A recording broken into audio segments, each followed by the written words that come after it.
Hi everybody, my name is Eric and welcome to the first ever episode of the Cardboard Rogue. Today I want to talk to you about a little abstract game that I really enjoy playing, and that game is called The Duke. The Duke is a game by Catalyst Games, came out in 2013. This game is phenomenal. Is that true? Did it really come out in 2013? Yeah, I guess it did. Hey, how about them apples? So here it is, folks, The Duke. One of my favorite games. It's a great little abstract game, a lot of fun to play, small, portable, and believe me, I've played this at more than one bar. So here's how easy this game to play is. You're given a Duke, and your Duke is very much like the king in chess. And his whole idea is you want to keep him as safe as possible, yet also be a little bit offensive, because unlike a king in chess, you can spawn new pieces off of where he's at. So to begin the game, you got to place them in 1 and 2 spaces on the board. You're going to put yours here, your opponent's going to place his over there. I'll put mine right there. And then you're going to be given 2 footmen. And you're going to put one here and one here, or you could put one there and one over here, or if you really want to be saucy, you can put one there and put one there, whichever you prefer. But they have to be orthogonal to your Duke to begin the game. And then during the game, you have a course of 3 things you can do. The first thing you can do is you can move a piece on the board. And, like I said, the moves that they can take are right there on the pieces. If you want to use your Duke, he will slide over here. Or he could slide here. Or he could slide, well, if you weren't blocked, you could slide over this way. You're not sliding through pieces with this type of move. But, at the end of his move, the piece flips. And now he can only move forwards and backwards. It's true of every piece in the game. They all have different sides. So, for example, the footman, if he goes forward, now he flips like that. He goes to the side here. He flips like that. And that is exactly what they do throughout the entirety of the game.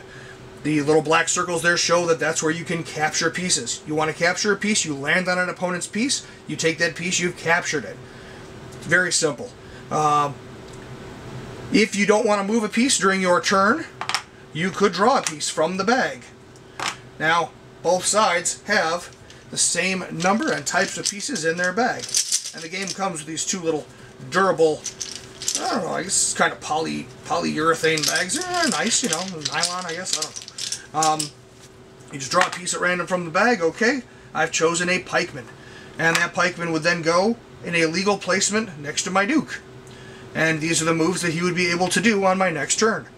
And you'll notice that they have a kind of a pawn shape there and kind of an inverted pawn shape there that just shows the front and the back of the piece. And the third action that you could take if you didn't want to move and you didn't want to pull a piece from the bag, you could use an enhanced ability. I'm not going to really talk a whole lot about enhanced abilities. Suffice to say, they give you a whole card full of them. And in the expansion, they also show you some other enhanced abilities. They're all kind of neat. They do different things. They really let you change the way the game is progressing. And one of the really neat things is there's a mechanic using called Escape and Ransom that they put into the to the Camelot set, the Knights of the Round Table set, and that set you can basically ransom Guinevere or you can cause Morgana to escape. It's kind of neat.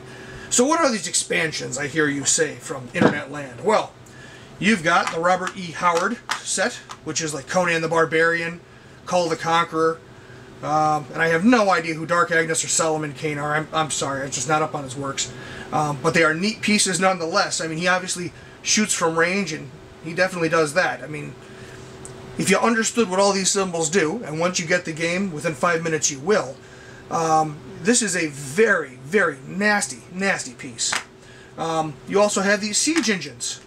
Catapults and battering rams and siege engineers, ballistas, trebuchets. You've got the Knights of the Round Table. You've got the 3 Musketeers: Athos, Porthos, Aramis, Cardinal Richelieu, Rochefort, the Count of Winter. So all these neat little things that you've got available here. You could play some scenarios. Capture the flag. There's a fort, which could also be Camelot, depending on whether you're using the Knights of the Round Table expansion. You've got a mountain for some blocking terrain. You've got a dragon who will swoop in and eat yours or your opponent's pieces. You also have included in the base game 2 tiles that are blank when you receive them, and 2 stickers 2 sheets full of stickers. Now I chose not to use the sticker sheets on my tiles because I could kind of feel them as I was picking them out of the bag, and I felt that was a little cheese monkey. So I actually wrote on my tiles with Sharpie, and I don't feel bad about it because you can always get more blank tiles. They're readily available as little expansion packs. I've seen them as low as $9 in the store, and that's another nice thing about all these expansions is they are relatively inexpensive.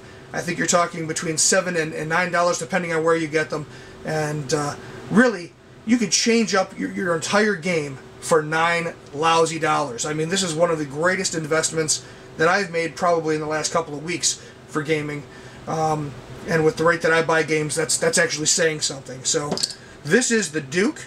I hope you go out and give it a shot.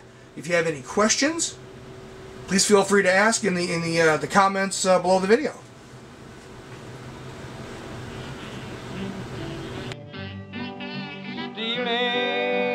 Stealing, Putty mama, don't you tell on me. I'm stealing back to my same old used to be. Now put your